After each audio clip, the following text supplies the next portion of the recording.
Barazani, ce qu'on veut montrer depuis chez nous. Barazani, ce qu'on veut montrer depuis chez nous.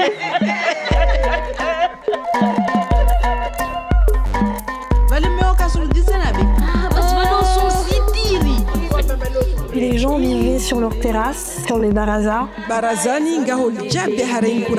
Parce que c'est vraiment incroyable, Mayotte.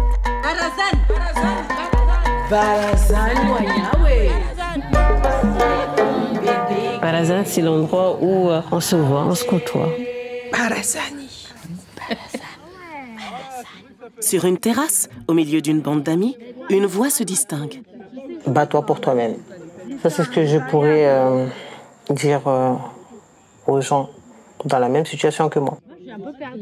Prenez place sur le Javi, notre grande natte au sol. Prêtez l'oreille. Barazani, 1001 histoires entendues sur les terrasses de Mayotte.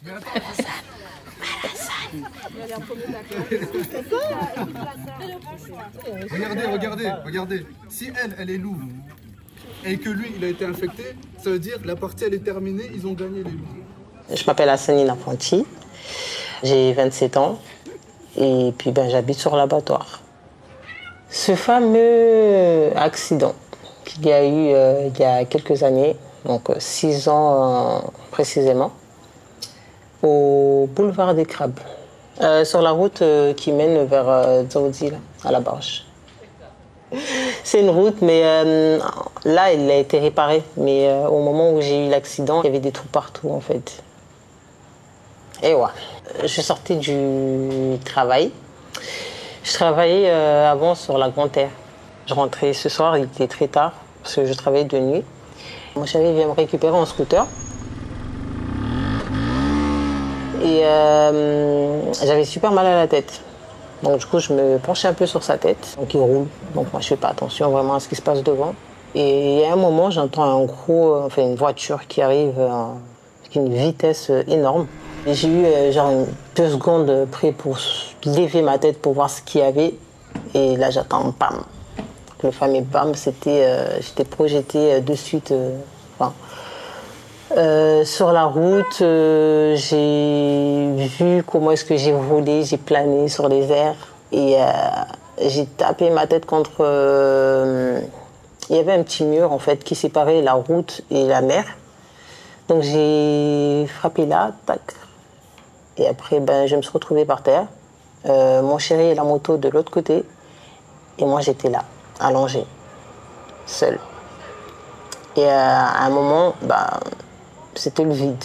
J'essaie de me lever, j'y arrive pas. Donc je comprends pas et j'avais toujours pas compris ce qui se passait. Donc au bout de quelques secondes, je me retourne et je vois juste mon chéri qui court de l'autre côté, en fait, qui arrive en courant et dès qu'il arrive devant, il monte la main sur la tête et il fait merde. Donc là, il est en panique et je lui demande qu'est-ce qu'il y a parce qu'en cet instant, j'ai toujours pas pris connaissance de ce qui se passait.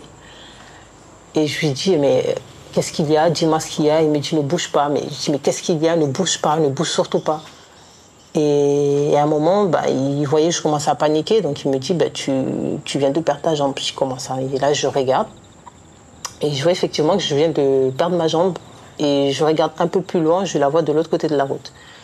Donc la jambe a été complètement arrachée sur le coup par une voiture qui, je suppose, avait déjà eu un accident avant, parce qu'au niveau de la roue, le bout de fer était arraché, était décollé.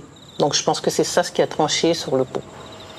Il faut savoir que c'était un légionnaire et il ne s'est pas arrêté sur le coup. Il ne s'est pas du tout arrêté parce qu'il a fait un délit de fuite, il s'est enfui. Et la gendarmerie l'a retrouvé un peu plus tard vers le Rocher. Donc, sur cet instant-là, je me suis rallongée juste par terre et je me vidais complètement de mon sang.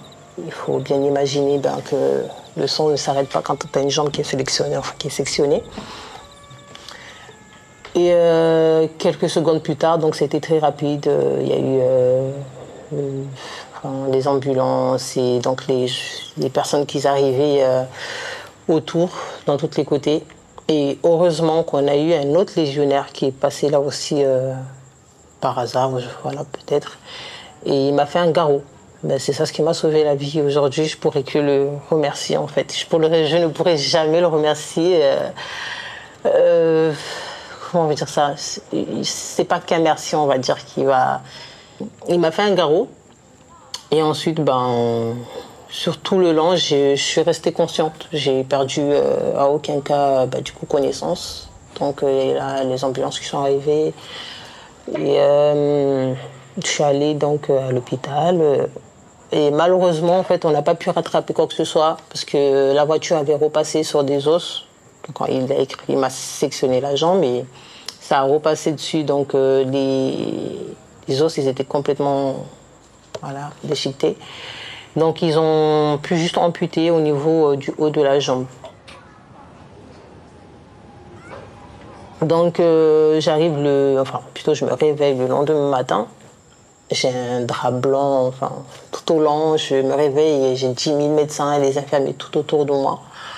Et sur le coup, je me réveille, je sais bien ce qui se passe, ce qui s'est passé la veille, mais je n'y crois pas. Moi, je me dis non, c'est un rêve, je fais un cauchemar. Donc là, j'insiste pour qu'on enlève le drap pour que je puisse voir ce qui se passe et ils ont retiré le drap et puis c'était le vide.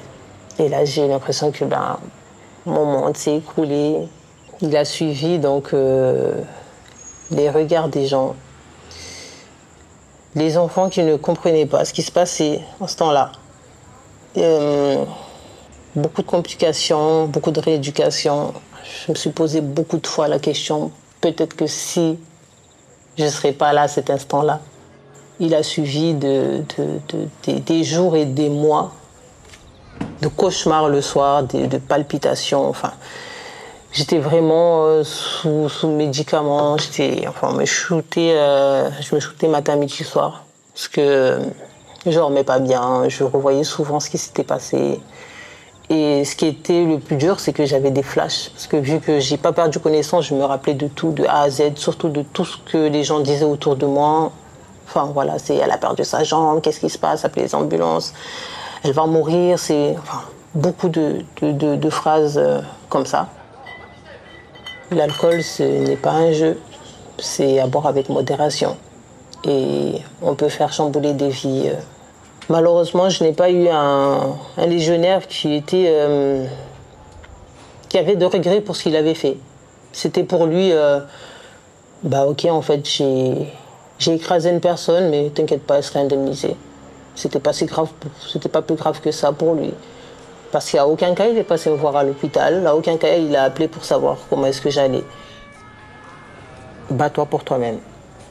Ça, c'est ce que je pourrais dire aux gens dans la même situation que moi. Parce que moi, j'ai eu la chance d'avoir un tiers responsable. Il y en a d'autres qui l'ont pas, il y en a d'autres qui n'ont pas de papier.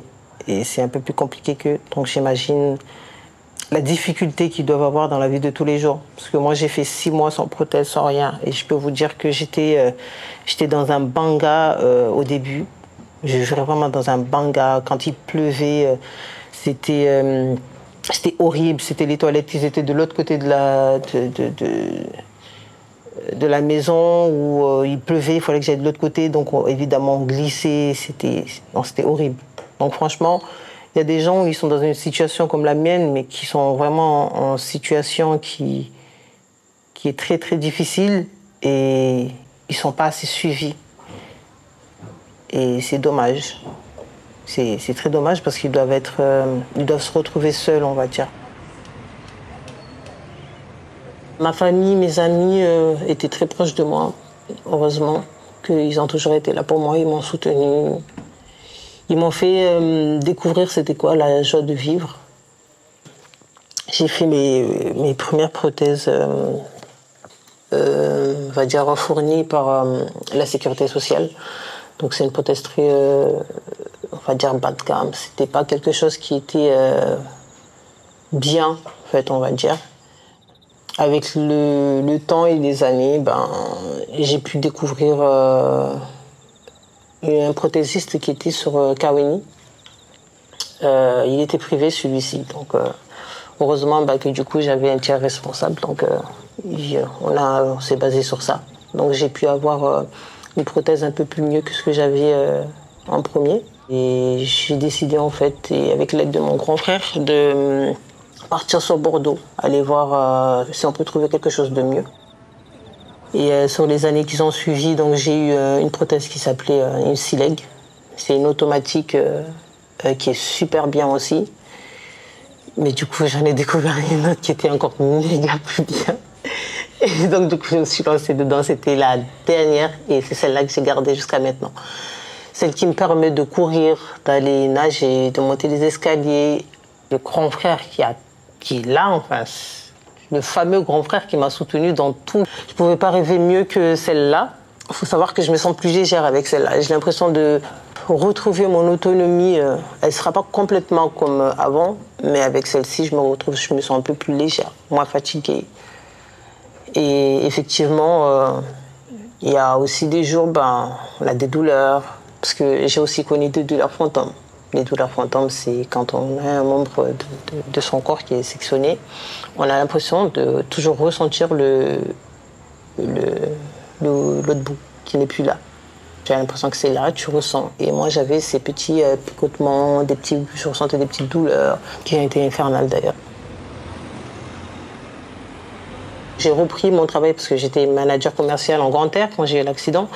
Ensuite, vu qu'il y a eu l'accident, on a emménagé. Donc, je suis revenue sur Petit Air.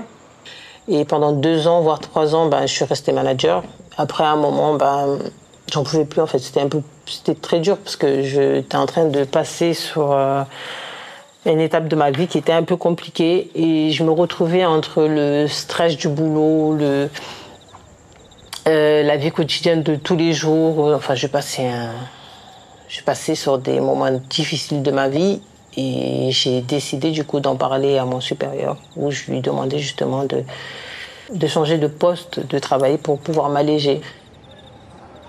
Au début, c'était très dur parce que la première chose, c'était le regard des gens. Tu as ceux qui te regardent en mode pitié. Tu as ceux qui te regardent, mais en mode... comment dire ça? En fait, tu ressens plus de la pitié qu'autre chose. Sur les enfants, c'est plutôt la découverte, ils ne comprennent pas, donc ils posent beaucoup de questions. Tu ressens aussi ce côté-là où du coup, tu n'es plus vraiment comme les autres, en fait. Moi, heureusement, ça a été très court parce que j'ai appris, en fait, avec mes psychologues, à faire face à tout ça. Et aussi, du coup, avec la famille, j'ai beaucoup aussi bossé sur ça. C'était des exercices, genre on allait, on se posait à la plage, on me laissait là, on restait là. Et je devais subir tous les regards. C'était comme ça. Et avec le temps, ça a très bien marché. C'était le mieux, je pense qu'il fallait que je fasse. Et ensuite, je parlais beaucoup avec ma psychologue pour dégager tout après. En ce moment, j'ai arrêté un peu la rééducation parce que j'ai pris trop la confiance là. Je me sens trop en mode, ça y est, c'est bon, je suis à l'aise avec ma prothèse, j'en ai plus besoin. Donc alors, ce n'est pas ce qu'il faut faire vraiment. Il faut que je reprenne d'ailleurs. Je sais pas quand. Quand il faudra, j'en sais rien, c'est trop la flemme. Au jour d'aujourd'hui, je me sens bien. Et je me sens super bien. Parce que je suis bien entourée. J'ai mon travail. Je conduis. Je peux aller où je veux, je peux faire ce que je veux. Je n'ai rien qui me stoppe en particulier. Même les choses les plus... les gens me diraient, mais Nafou, tu es folle, pourquoi tu fais ça? Je les fais quand même. J'essaye, même si je me casse la gueule, je me lève. Et aujourd'hui, vraiment, j'ai l'impression de vivre pleinement ma vie comparée à avant.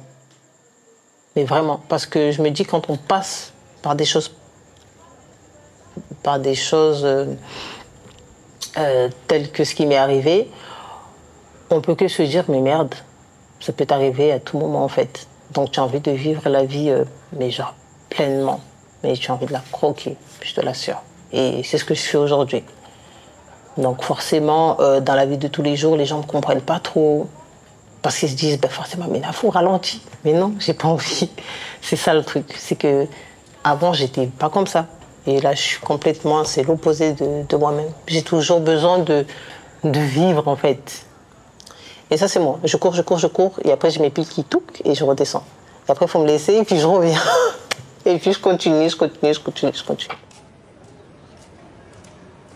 Pour moi, ce n'est plus une chaîne. Donc, j'ai des situations, j'ai plein de trucs qui m'arrivent dans la vie de tous les jours à cause de la prothèse, mais j'en ris parce que je me dis, il vaut mieux en rire qu'en pleurer, en fait.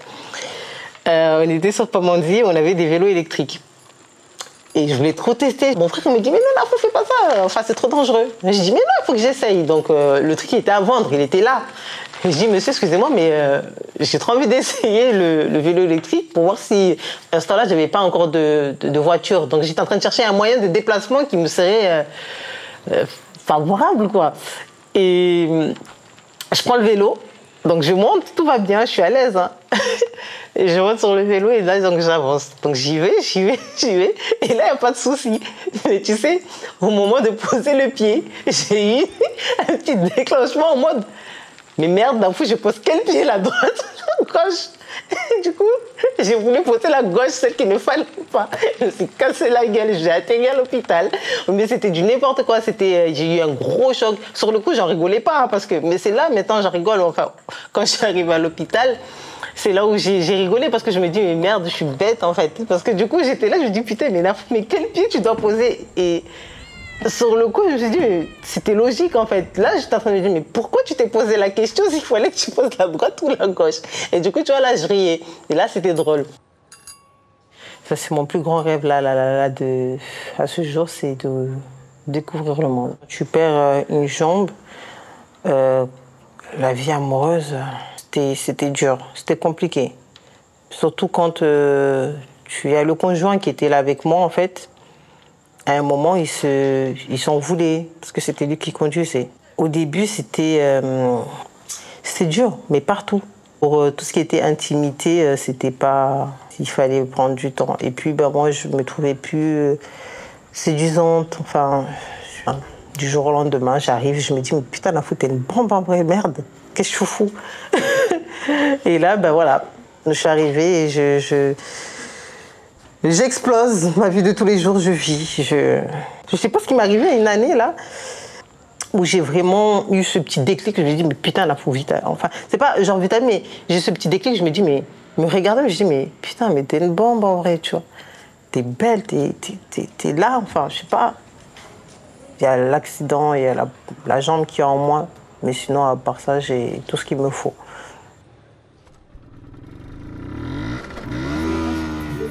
La partie là, franchement, le loup. De son alimentation. Je vais aller dormir. Et de son sommeil. Voilà, j'ai raconté une histoire. Et waouh. Raconte Barazani.